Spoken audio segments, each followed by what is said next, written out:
UFC Fight Night this week from Austin, Texas. In the main event, we have got two top featherweights in Calvin Kattar and Josh Emmett. 14 fights in this card. You got the co-main event, Cowboy Cerrone and Joe Lauzon run it back from, or they're not running it back, but it's their fight that was previously scheduled for Phoenix, Arizona just a couple months ago. Also, Tim Means Kevin Holland is a feature bout on this card. Sneaky good fight in Ismagulov versus Kutateladze. Adrian Yanez, Tony Kelley. I mean, hell, the card starts off with Phil Hawes. I mean, it's a really good card. 14 fights from the Moody Center in Austin, Texas. And folks, if you haven't yet, make sure that subscribe button down below for some more UFC here on the channel. We'll also have our PFL predictions coming out tomorrow as well. So opening up the card with Phil Hawes and Duran winning. Now, we're not as high on Phil Hawes as we once were, obviously, because of his last fight, but it was a fight where he was winning. I mean, he was beating Chris Curtis for the first 4 minutes of that fight, and then Curtis catches him. Hawes gets a little bit tired, and Curtis puts him out late into that first round. I mean, other than that, Phil Hawes has been really good in the UFC. I mean, he starts off his promotional run beating Jacob Malkoun in 18 seconds. He beats Nasruddin Imavov, which he gets tired at the end of that fight, but he still wins it by decision. And then he beats Daukaus after that, putting a really good beatdown on Daukaus in May of 2021. It was just that Curtis fight where, I mean, hell, I don't think at the time people really knew how good Chris Curtis really was. Obviously, he had fought in multiple different promotions. He fought in the PFL in the past. It was his first fight in the UFC coming off of his win on XMMA 2. He knocks out Hawes, and then he knocked out Brandon Allen after that, and I think he's going to knock out Adolfo Vieira next week as well. But, I mean, we'll get to that fight when we get to it. But Phil Hawes loses to Curtis.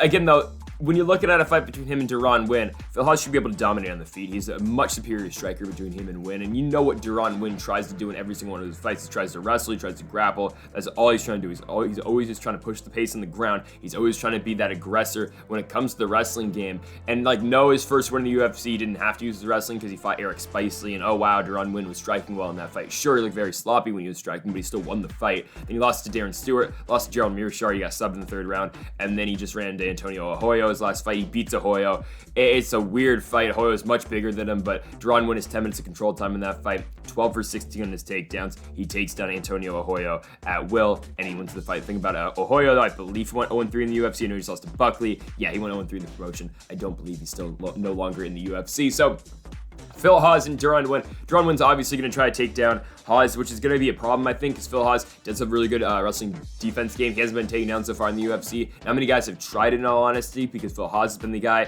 pushing the pace in the ground, trying to be the aggressor through the wrestling. But the fight I would like to look at is the Kyle Daukaus fight. Now, Kyle Daukaus is higher on this card than Phil Hawes is. They're both fighting tonight, or on Saturday in Austin. And Daukaus goes 0-7 on his takedown attempts. And yes, is Duran Winn a better wrestler than Kyle Daukaus? Sure. But even if Duran Winn does get Phil Hawes down, is he going to be able to hold him down there? I don't think so. I mean, Kyle Daukaus has got a better jiu-jitsu game, better all-around grappling game than Duran Winn. He wasn't able to find a way to get Hawes on the ground.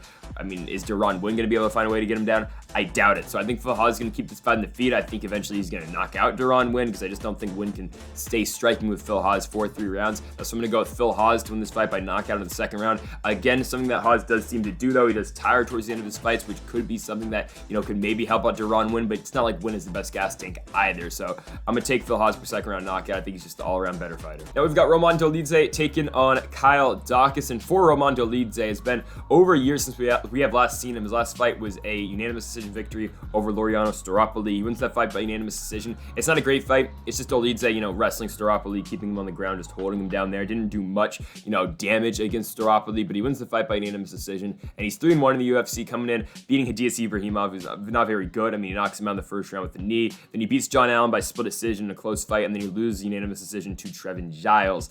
As for Kyle Daukaus, so far in the promotion, he has 2 losses, but the Brendan Allen and Phil Hawes, 2 guys who keep on winning in the UFC. Then he beats Dustin Stoltzfus in between those 2 losses. Not like Stoltzfus is the greatest anyway, but he wins that fight. He runs into Kevin Holland, where he technically submits him, but then, of course, the accidental clash of heads renders it a no contest, so that fight technically never happened now. And then after that, he beats Jamie Pickett, I believe, in a co-main event. Walker Hill, he submits him at 195 catch weight with a Darce, I do believe he caught. Yeah, he caught him, Pickett with a Darce. So Kyle Daukaus, really good ground game. He's always trying to get fights to the ground.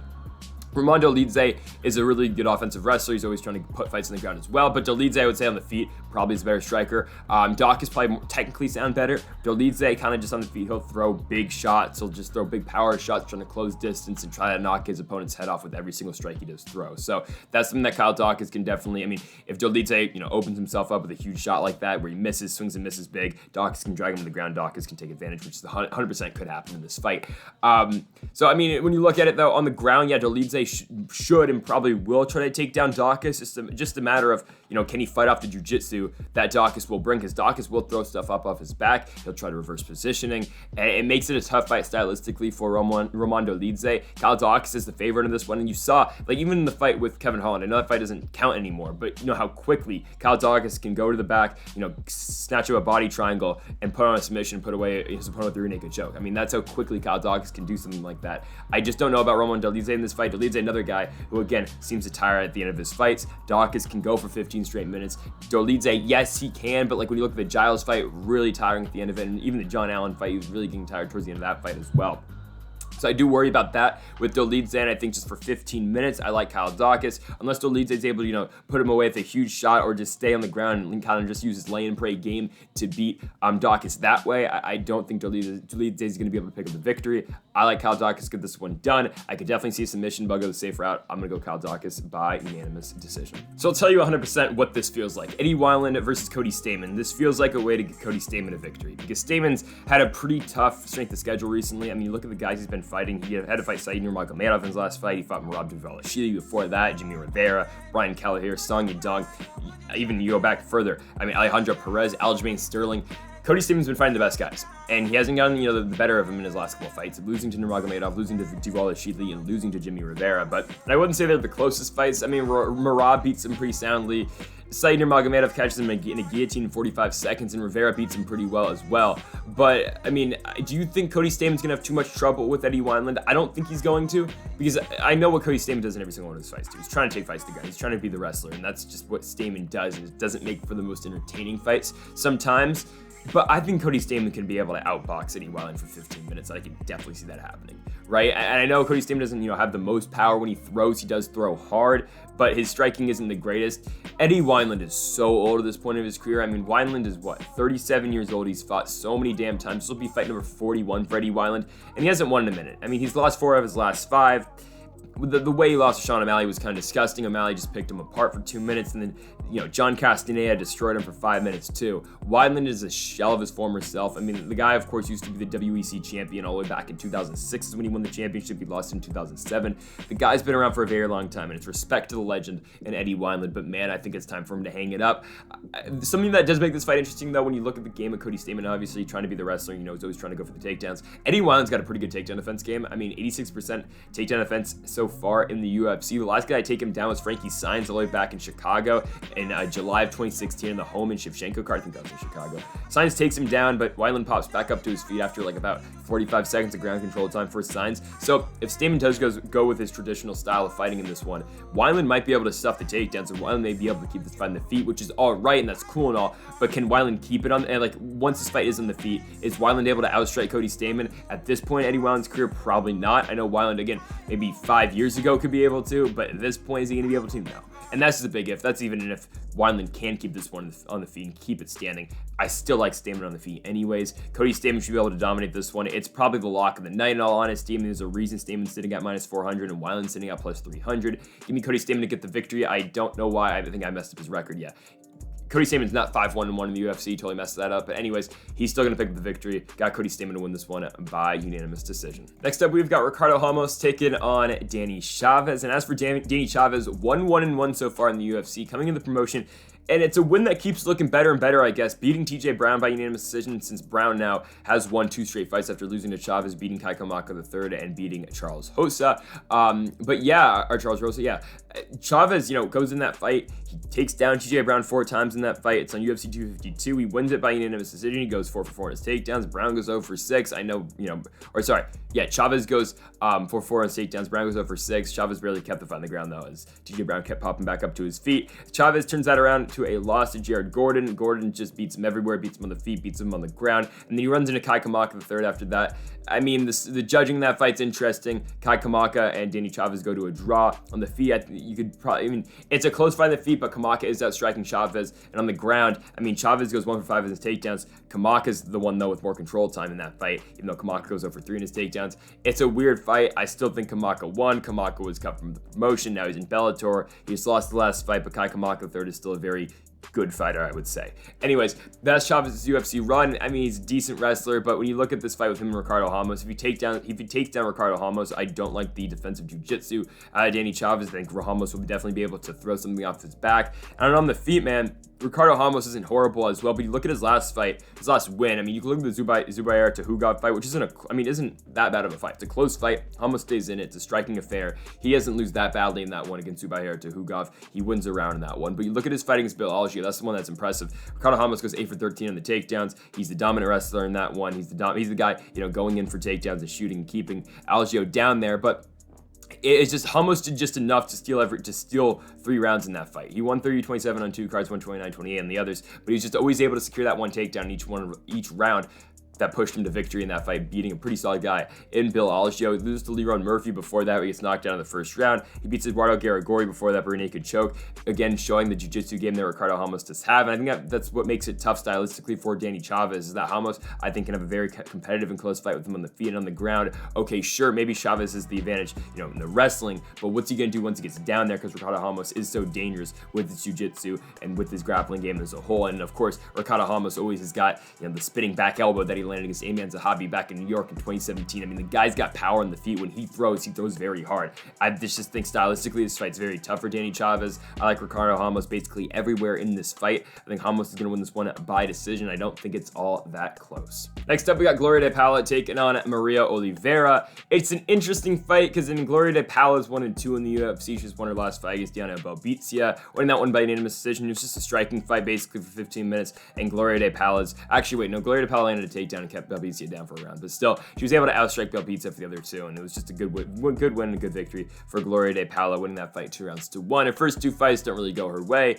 Jinyu Fry beats her after grounding her for 2 rounds and winning 2 rounds on the mat, and then Cheyenne Vlismas, or Cheyenne Bays at the time, knocks out Gloria de Paula. As soon as Paula is getting back up to her feet, boom, big head kick, putting her down on the ground. Cheyenne Vlismas won that one by a knockout. As for Maria Oliveira, I mean, her run's just been weird, and when we look at her record, it's just weird because okay, she has one fight in the UFC. It's Tabitha Ricci. Okay, Ricci beats her by unanimous decision like Ricci's supposed to do. But you look at her fights that aren't in the UFC and aren't in Rizin. Well, she's got 2 fights in Rizin. The first one's against Alyssa Garcia, winning that fight by unanimous decision. But Alyssa Garcia's a fighter now who's 5-6, and at the time was 3-3. So then after she beats Garcia, she goes on to fight Kana Ascura. She loses it by armbar in the second round. Ascura's a really good fighter, don't get me wrong. But then she runs straight in the Contender Series, where she loses to Marina Rodrigues in the fight where Rodrigues is outstriking her, and Oliveira just kind of turns away, just says, no mas, and Marina Rodrigues wins that one by KO in the first round. So Oliveira goes back to the regional scene. She goes to Curitiba, top fight 12, beats Duli Duarte by unanimous decision, and then wins her next fight. By the way, that fighter was 0-1 at the time, and then she wins her next fight by KO in a round against Enila Tabosa, a fighter who's only fought once in her career. She's 0-1, hasn't fought since the Maria Oliveira fight. And that's how Oliveira got back in the UFC after winning those 2 fights. It's interesting. I don't really get it. Oliveira, is supposed to be this really good striker, but she has not beaten anybody who has a winning record in her entire career, which is kind of crazy, other than a 1-0 fighter that she beat back in 2016.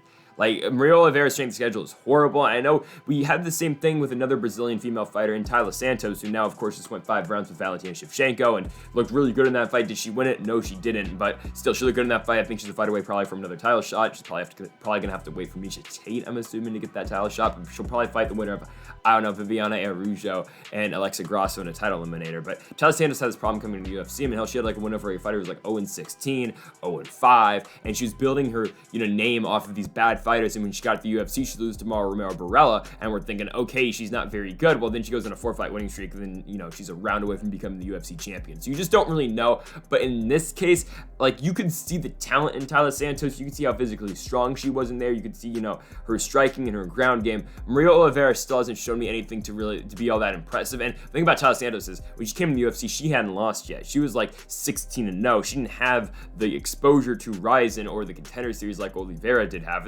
I think Santos might have came from the Contender Series. I think she did, but she hadn't lost a fight like Maria Oliveira has to a Marina Rodrigues or to a Kana Ascura. anyways, that's besides the point. I don't think Oliveira is all that great. I think Gloria Paula is going to keep this one in the feet. As long as she doesn't get caught with the big shot that Oliveira can throw, Paula should be fine. She should be able to out-volume Oliveira for 15 minutes. That's why I'm going to go with Gloria Paula to win this one by unanimous decision. Next up, Jasudavicius taking on Natalia Silva. It will be the UFC debut of Silva, and what I've seen outside of the UFC for her is that she's a really good grappler. She's got really good jiu-jitsu. A lot of good BJJ experience for her. She's got 7 submissions to her name, so 7 out of the 12 have been by submission. Her last 2 wins were both by armbar, winning both those back-to-back in Jungle Fight. The problem with Silva is she has not fought in 3 years. Her last fight's for the Jungle Fight Flyweight Championship. She retained her championship back in late 2019 in December of that year. She has not fought since COVID started. That is interesting. I mean, she's got a loss to Marina Rodrigues back in 2017 in Thunder Fight 14. Rodrigues at the time was 8-0. It was a post-limb for a card in Sao Paulo, Brazil, where Joe Anderson Brute 2-1 earlier on that card as well. But yeah, Natalia Silva has not fought in a while. It's been 3 years. What I've seen out of her, she's got really good jiu-jitsu. She's really good off her back. She's got really nasty arm bars. Most of her submission wins are arm by arm bar, whereas for wins, just in general, arm by arm bar. But man, I mean, it's an intriguing stylistic matchup in this one, just because how Jasudavicius does fight. She likes to go in there. She likes to go shooting for takedowns. She is a decent striker. But when you look at her last fight, the win over Kay Hansen, it's her dominating Hansen in the ground, stopping the takedowns of Hansen, and just dictating where Jasudavicius wanted that fight to go, whether she wanted on the feet or where she wanted on the ground. Wherever she felt like she had the advantage in that fight against Kay Hansen, she took it. And yeah, Kay Hansen was stunning her a little bit in the third round. Hansen was turning it on a little bit in that third, but Jasudavicius to that point had already banked 2 rounds and was already had on all the cards, and she won the fight by unanimous decision. Natalia Silva, I don't think is the striking. Even though Kay Hansen's not the greatest, and I think Hansen's 21 years old. She should be fighting in Invicta for at least another 3 years, and she should come back when she's 25 and should be an actual threat in this division. I think she just started her a little bit too early in the UFC, but man, I mean, I think Kay Hansen's striking is better than Natalia Silva. I think the only edge Silva's got in this fight that comes remotely close to what Kay Hansen has is in the jiu-jitsu. Obviously, Natalia Silva's got better jiu-jitsu than Kay Hansen, but everything else is like Jasudavicius. So that brings me to my point, is where if Natalia Silva wants to get this fight on the ground, is she going to be able to? Because Kay Hansen wasn't really able to take the fight to the ground against Jasudavicius. Jasudavicius was the one taking down Hansen because she felt like Hansen couldn't really threaten off her back. Natalia Silva probably can against Jasudavicius, so that probably brings us to where Jasudavicius isn't going for takedowns. She's the one maintaining the fight in the feet, and she's the one, out volume and out boxing Natalia Silva for 15 minutes. So it's just a matter of, can Silva get this fight on the ground?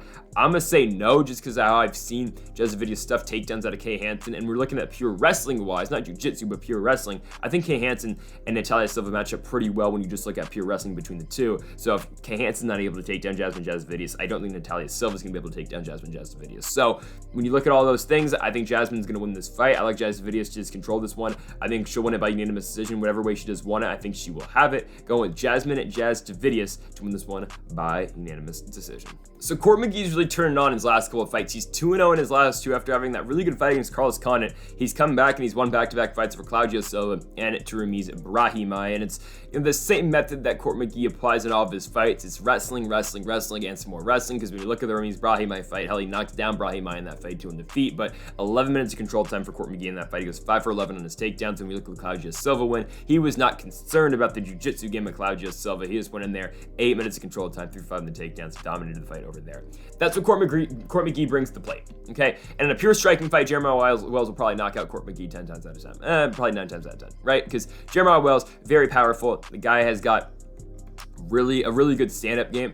And I know, you're gonna look at his last fight in the Blood Diamond fight. Okay, Blood Diamond probably shouldn't be in the UFC. And when he fights Orion Cosce in a couple months, I think Orion Cosce is gonna do the same exact thing that Jeremiah Wells did to Blood Diamond. Blood Diamond is a good striker, don't get me wrong. The guy's really good on the feet. He's, kickboxer, he's got that experience.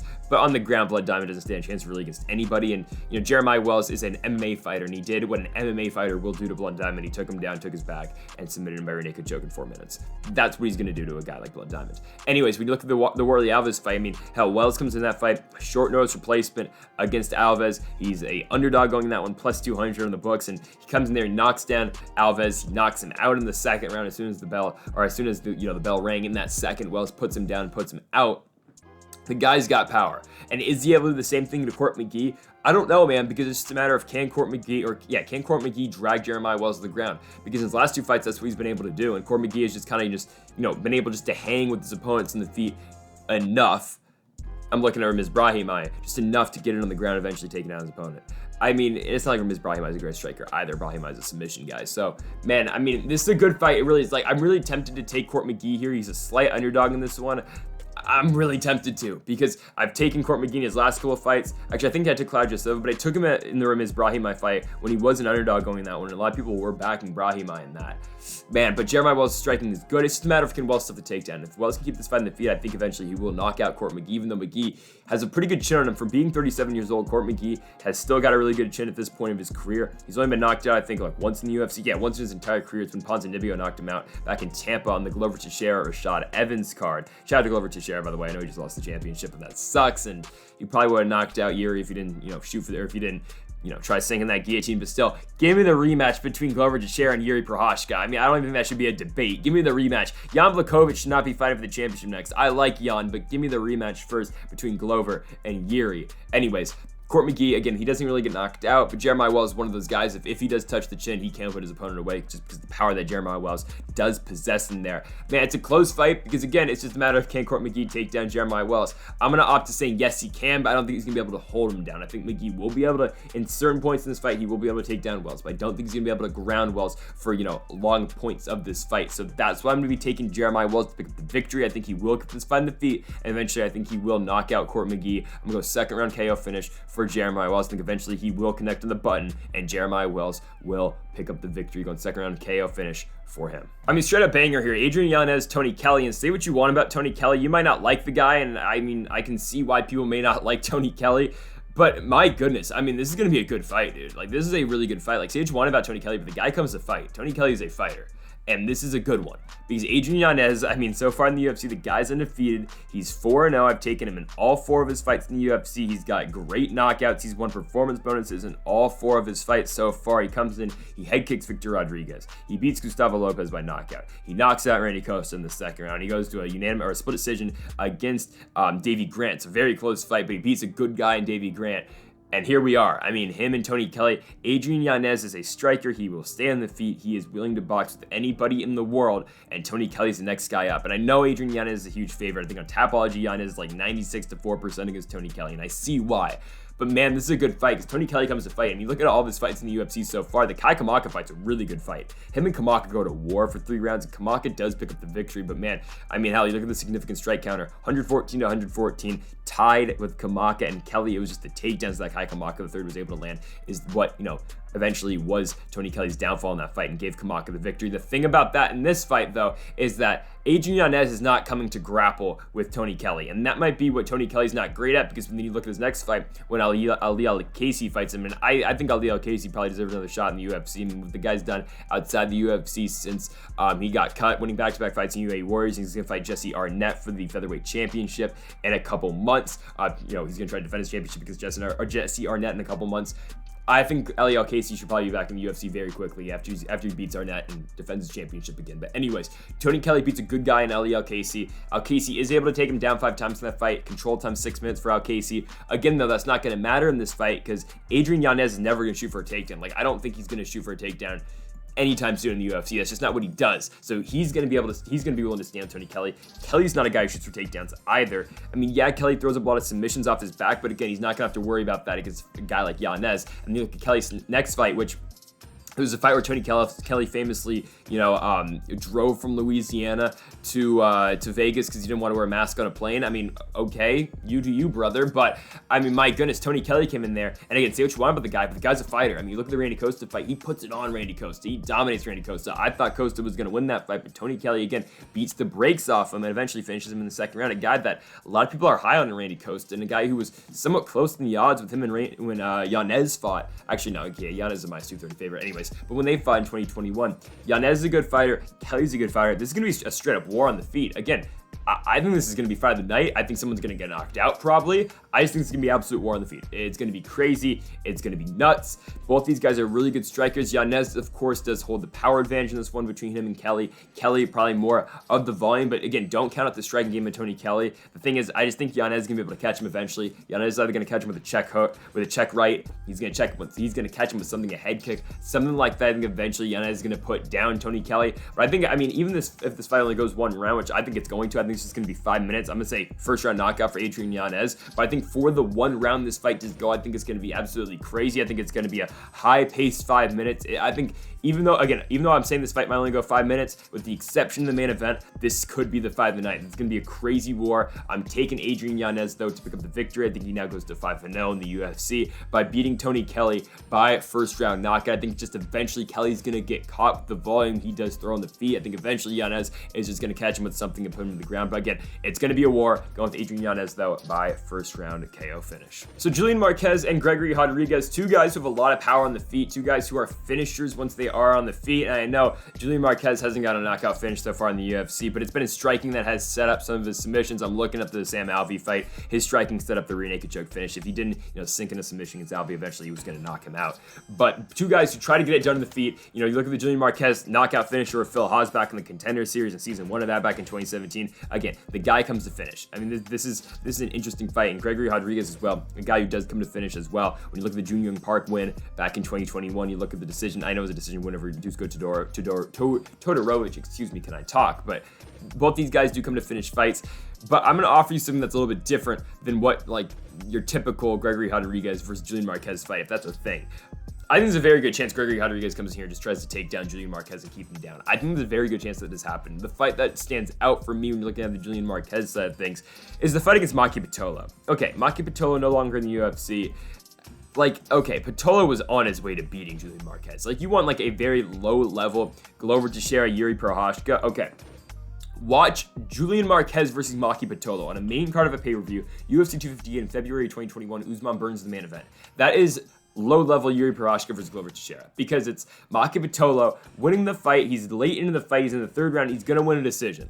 And then eventually, he's dominating with the wrestling. He's got 5 takedowns. He's got 9 minutes of control. Marquez reverses things. He sinks in an anaconda, and he taps out Pitolo with less than a minute left in the fight. In the Cuban Missile Crisis, and Julian Marquez picks up the victory. It is the guy in Maki Pitolo who is the wrestler. He's the one in that fight who wants to keep the fight on the feet, versus Julian Marquez, who's trying to strike in that fight, even though he is throwing up submissions, but he's the one trying to strike. He's the one trying to get off his back and fight on the feet. Last second, he throws an anaconda. He knows he's going to lose the fight, but last second, he throws an anaconda, and he and he submits Maki Pitolo, and he wins the fight that way. Okay, that's cool and all, but if Maki Pitolo is able to keep you down for that much of a fight, I think Gregory Rodrigues probably could be able to as well. I know Rodrigues doesn't always do that in his fights, but you look at it, how that's what he kind of did to Dusko Todorovic. He tried to do it, even though Todorovic kept popping back up to his feet. He tried to do that to Jun Young Park, but Park, in the first round, it was Rodrigues with the wrestling, then Park eventually got back up. He couldn't really hold Petrosyan down, but I think he might be able to hold Marquez down. At least I just think that's just a different dynamic we could give him this fight. It will be the wrestling out of Rodrigues. It's just going to offer something different to Julian Marquez, that Marquez might not be worrying about. I think he'll always be worrying about the ground game, but I think it's just something different because you think Rodrigues is going to go in there and try to strike with you, which obviously he will. The guy's got a lot of power. Look at the guy. He's RoboCop. But again, just something different to offer you in this fight. On the feet, very evenly well matched. Marquez is a good striker. I do like the power out of Rodrigues, though. Again, looking at the knockout finisher, Jun Young Park, how quickly he did get that when he decided to blitz Park and decided to turn it on. It was very impressive in that fight back in October 2021. Again, the thing with Marquez, the guy's 3-1 in the UFC so far. You always go back to his one of the Contender Series, the big knockout head kick finish over Phil Hawes keeps looking better and better.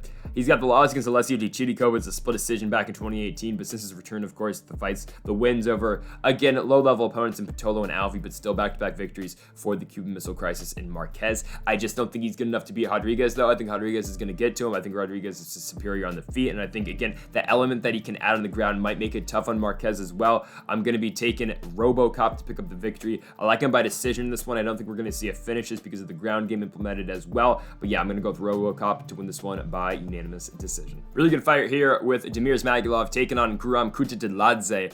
And for Guram Kutateladze, man, you look at the guys in the main event next week, Arman Tsarukyan versus Mateusz Gamrot. Yeah, who's the one guy to beat Mateusz Gamrot? it's Kutateladze. Now, he hasn't fought since he's been dealing with some injuries. He's supposed to fight Don Madge twice. He probably would have beaten Don Madge.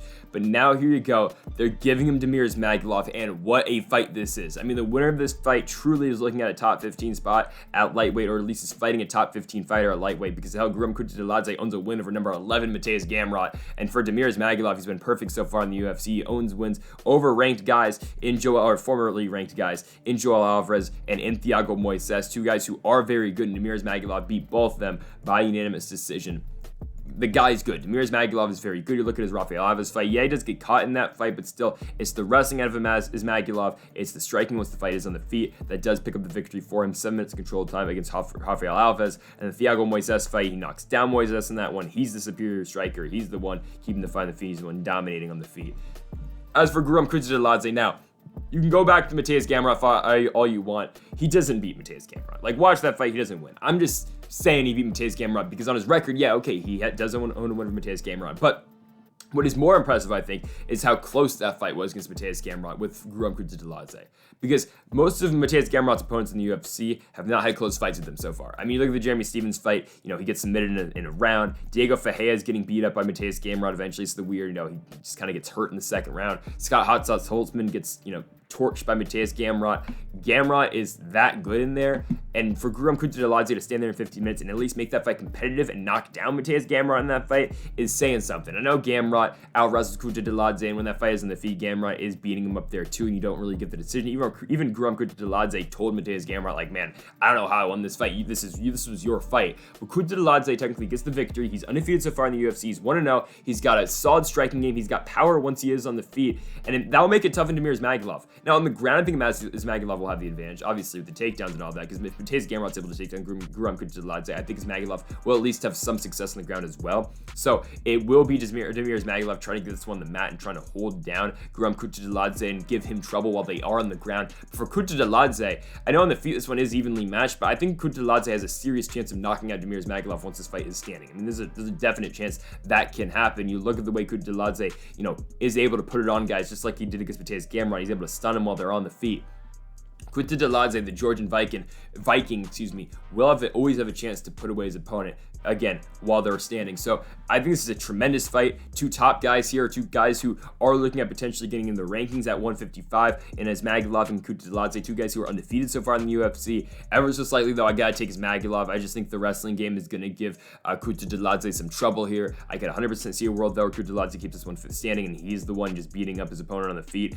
But I gotta take the wrestling Ismagulov. I gotta take the guys 4-0 so far in the UFC. You gotta take the guy who's got victories over guys such as Joel Alvarez and Thiago Moises. But again, if Rafael Alves is able to stun Ismagulov and is able to put Ismagulov on the ground, Kutateladze is 100% capable of doing that same exact thing. So I would not count out Kutateladze at all. This is the closest fight in this entire card to pick. For me, at least it is. I think this one's just almost dead even, just because of how many different ways this one can end up. Ever so slightly, though, I'm taking Ismagulov by decision. I think the wrestling will be enough to push him over the edge against Kutateladze, but I 100% think that Guram will have some, will have some advantages on the feet. I think he will have some moments on the feet as well. But I'm going with Damir Ismagulov to pick up the victory. We've got new man, so Joaquin Buckley taking on Albert Duraev right here, and this one's pretty simple. Can Buckley keep this one on the feet? Can Buckley outpower Duraev and knock him out in the feet? Or can Duraev drag this one to the ground and submit Joaquin Buckley? Because I don't think there's any other way about this one. And the thing is, will Joaquin Buckley have Detroit Urban Survival training in his corner in this one? Because I don't know. Can Dust help him win this fight? I don't know. Because Duraev's going to try to take down Joaquin Buckley. Because I think that's, obviously where Duraev's going to go in this one. But look at his last fight. Sure, he beats Roman Kopylov, as he's supposed to. Albert Duraev is supposed to beat Roman Kopylov in a fight. But man, he doesn't beat him all that well. Kopylov stuns him in that once. Kopylov knocks him down. I know Duraev pops back up to his feet and eventually gets back, to his game in that one. But Duraev goes 1 for 9 in his takedowns. Sure, he has 5 minutes of control, but it just wasn't the performance I thought we were going to get at Albert Duraev in that fight. A lot of people thought he was just going to go in there, instantly take down Kopylov and submit him right away, just like he did, in the Contender and like he was doing in ACB.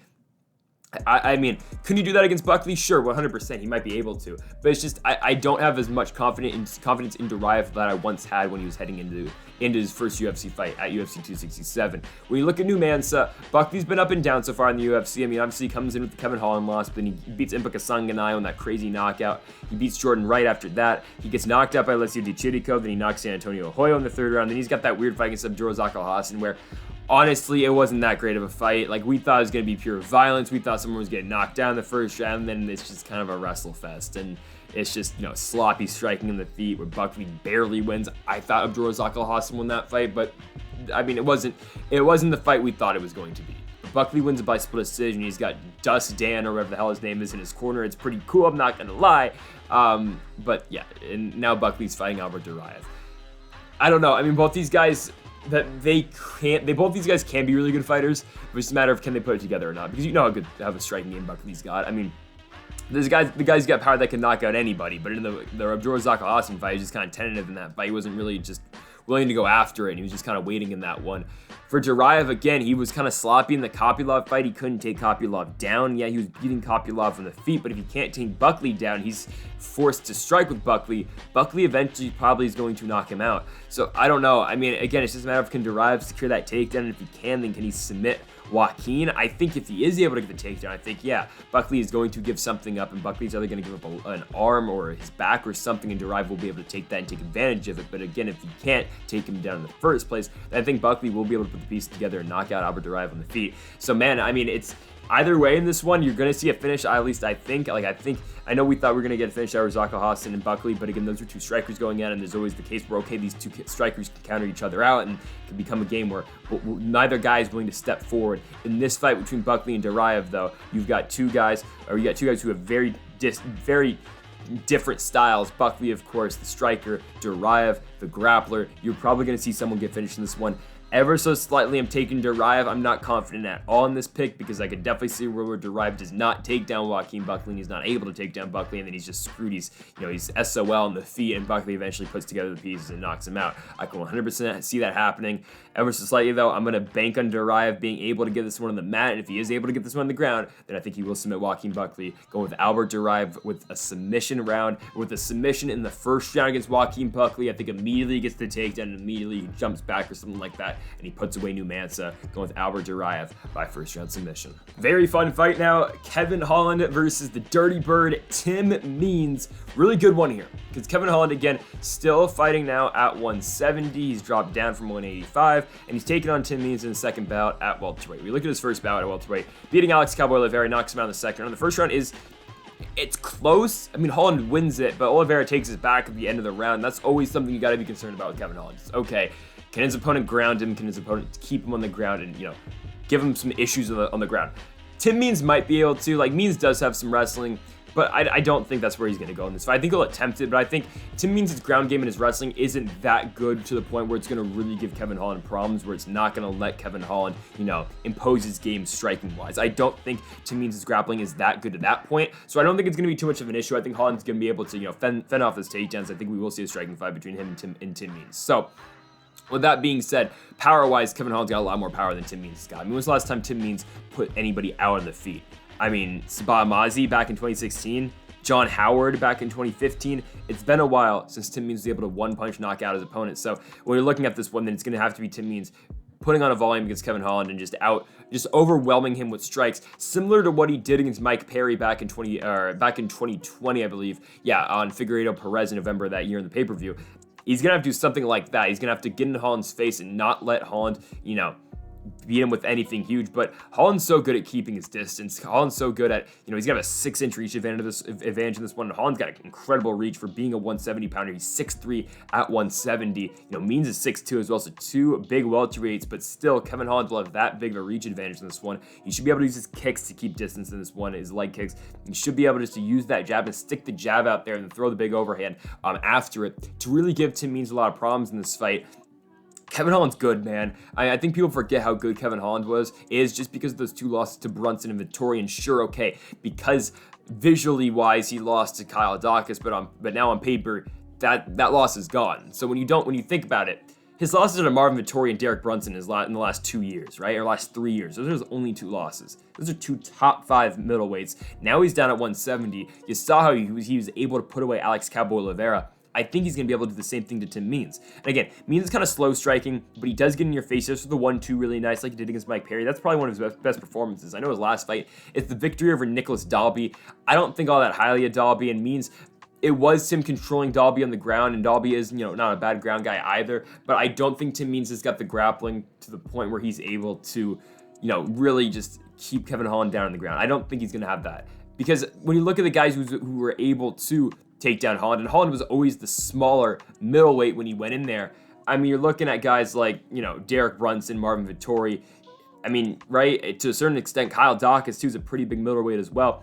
Holland was always weighing lower than all of those guys, and now he's at 170. He's the more physical, he's the bigger, he's the the stronger guy, and they're always at welterweight. I think that's something that's going to give a lot of welterweights a lot of problems, especially guys who aren't ranked. When Kevin Holland should honestly be a top 15 guy when he's fighting these guys outside their rankings, he's going to give them a lot of trouble. So yeah, maybe Means will be able to take down Kevin Holland, but is he going to be able to keep him down there? I don't think so. I think Holland should be able to build back to his base and get back up to his feet, and eventually, if this fight's back up on the feet, Kevin Holland's going to find a way to knock out Tim Means. I just think that's the way this fight's going to go. Means has been fighting for a very long time. I mean, hell, the guy, has been fighting for a minute. He's got his records, what? I mean, Tim Means is 32-12-1. And a lot of those fights are in the UFC as well. This is going to be fight number 47 for Tim Means, making his UFC debut back in 2012 on Sanchez versus Ellenberger in Omaha, Nebraska. The guy's been around for a while. He's seen a lot of opponents. He's 38 years old. Kevin Holland's younger. He's quicker. He's a better striker. He's got more power on the feet.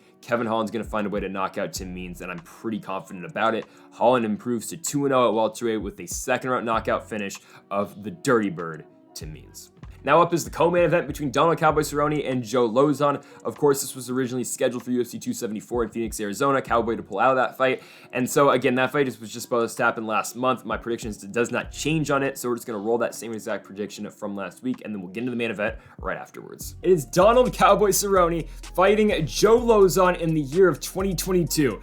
My goodness, this is really happening? Okay, it is. Joe Lauzon has not been around in a while. His last fight was in October 2019, where he beats Jonathan Pierce. He beats JSP, takes him down, ground and pound. He's got at the back, and he finishes him. It's on Reyes Weidman in Boston. You think it's Joe Lauzon's final ever fight? Nope. Apparently, he's back, and he's taking on Cowboy. Now, I think this fight favors Cowboy a lot, because what we've seen recently out of Cowboy Cerrone is that his chin has not been good. It has not held up in any of his fights. You see the Morono fight where he gets knocked down in the first round. Pettis, okay, just gets beats to the punch, but I still think he beats Pettis in that fight. Go watch that fight. UFC 249. Tell me that Cowboy doesn't beat Pettis there. I think he wins that. Connor, obviously, McGregor knocked him out. Gaethje knocked him out.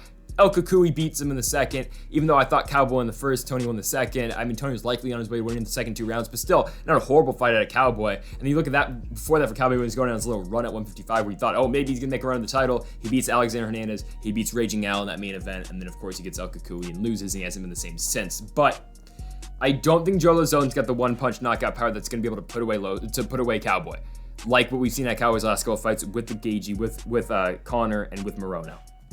It's not like Lauzon is now at 37 years old. He doesn't have that power. He's never really had the one punch knockout power. It's just that's not been Lauzon's thing. And honestly, Joe Lauzon's been the guy who he always gets into these fun fights. It's always a war on the feet, which I think this could be the case in this one. But I just don't think he's gonna have the knockout power to put away Cowboy. At least he's gonna have to build to it. But if Lauzon's gonna be able to hit, this is one of the point I'm trying to make. If Lauzon's gonna knock out Cowboy, he's gonna get hit so many times, I think. Because I think Lauzon's going to crash in, but if he's going to be able to hit Cowboy as many times as he's going to have to win this fight, Cowboy's going to be able to hit him a lot. And I think before Lauzon's going to have enough volume to put away Cowboy Cerrone's going to be able to finish Joe Lauzon. Right? And now, I don't know if that's going to be entirely the case, but I'm just saying through the pathway of Joe Lauzon winning this fight by knockout, I think if he's going to try to knock out Cowboy, Cowboy's going to knock him out first. Now, I'm not saying there's going to be a finish in this fight. It could be, don't get me wrong, because Lauzon has been finished, 6 times in his career. He got finished by Clay Guida a couple years ago in 2017. Chris Gritzmacher, who's not great, finished Lauzon on the corner, said that's enough of that one. So, I mean, on the ground, Cowboy, I think, has got a slight advantage, even though Lauzon's wrestling and jiu-jitsu has always been good. But Joe Lauzon, even when both these guys were in their primes, Joe Lauzon was never on the level of Donald Cowboy Cerrone, and that's why this fight hasn't happened before, because both these guys have been around for so long, but Cowboy's always just been better than Joe Lauzon in every point of these two's careers. He's always been better than Lauzon. Who's to say that, this fight's going to be any different? Because I don't think it's going to be. I don't think this fight with Lauzon and Cowboy is going to be any different than if they matched up at any other point in their career, because I just think Cowboy's better than him. I still think he's better than Joe Lauzon, even though we haven't seen Lauzon in 3 years. I don't know how much better Joe's gotten. And I know Cowboy's looked like a shell of himself recently, but I just think he's still better. There's a reason they haven't fought before. Cowboy on the ground is superior than Joe Lauzon. On the feet, he's got more power than Joe Lauzon. He's all around a better striker than Joe Lauzon. I think he wins. Again, Lauzon's always in a competitive fight. He'll always, win the fight of the night. This might win fight of the night. It'll get the crowd excited. But I think Cowboy's going to be able to beat Joe Lauzon. It's a matter of, does he finish him or does he win by decision?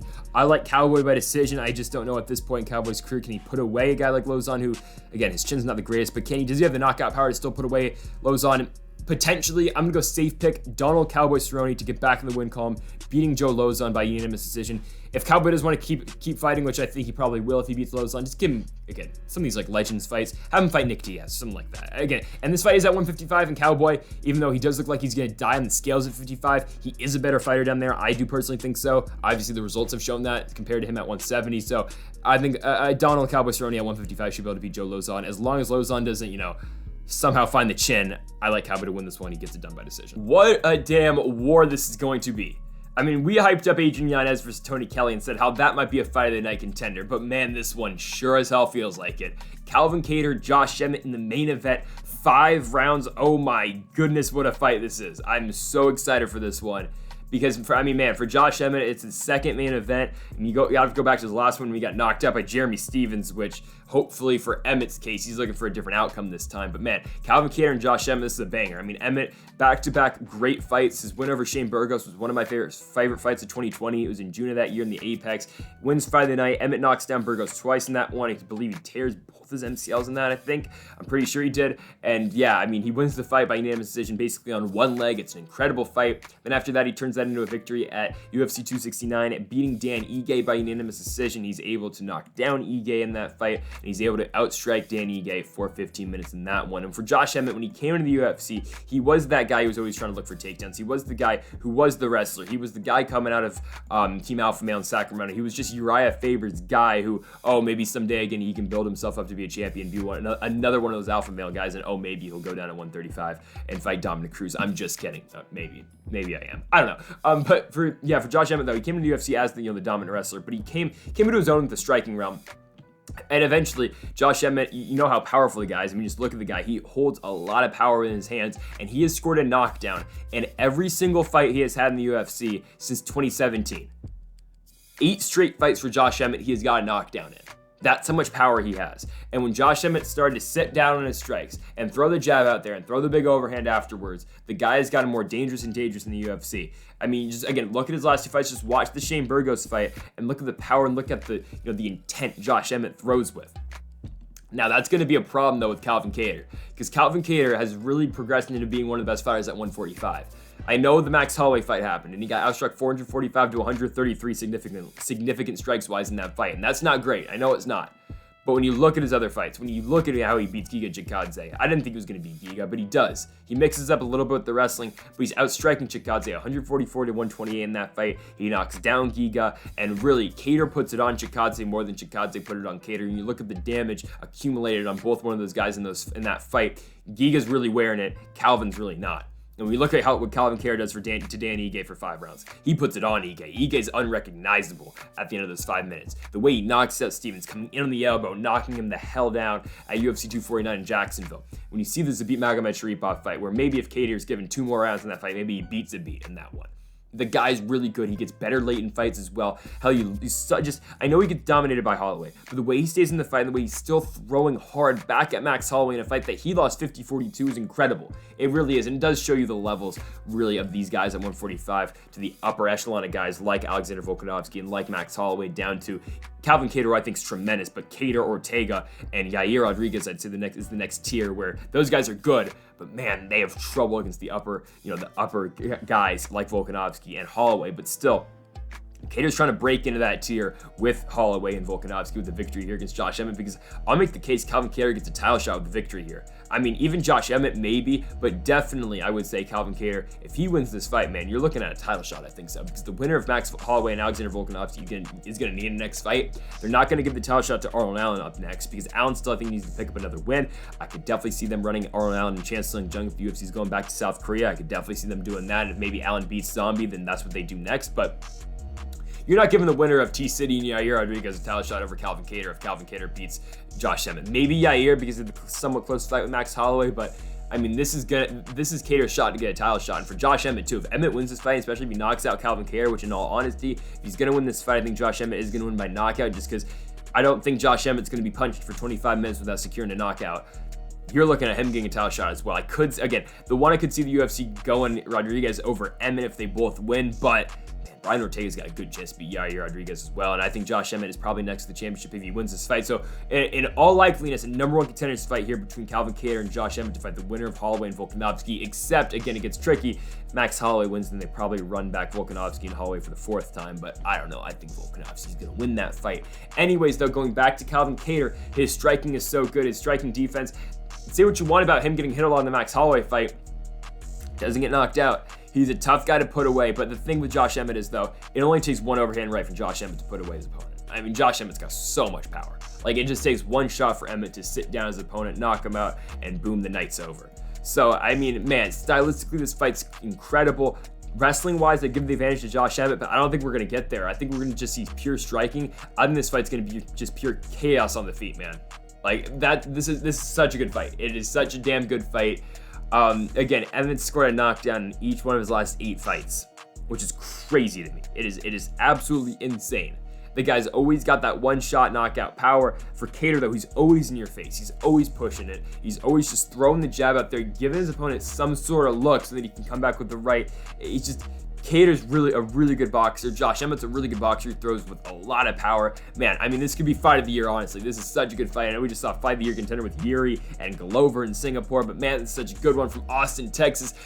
I'm taking Calvin Kattar, though. I think Calvin Kattar is going to beat Josh Emmett. I think he's going to. I just think the striking game out of Kattar is better than Emmett. I know Emmett is always capable of landing that one big shot and putting down Calvin Kattar and ending the night. I know that is entirely possible.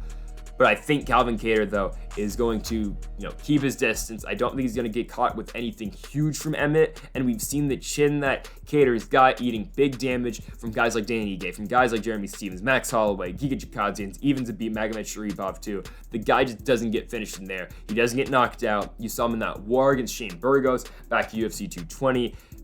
He's so hard to put away. And if anyone's going to do it, sure, it will be Josh Emmett. But I think Calvin Kattar is going to go in there.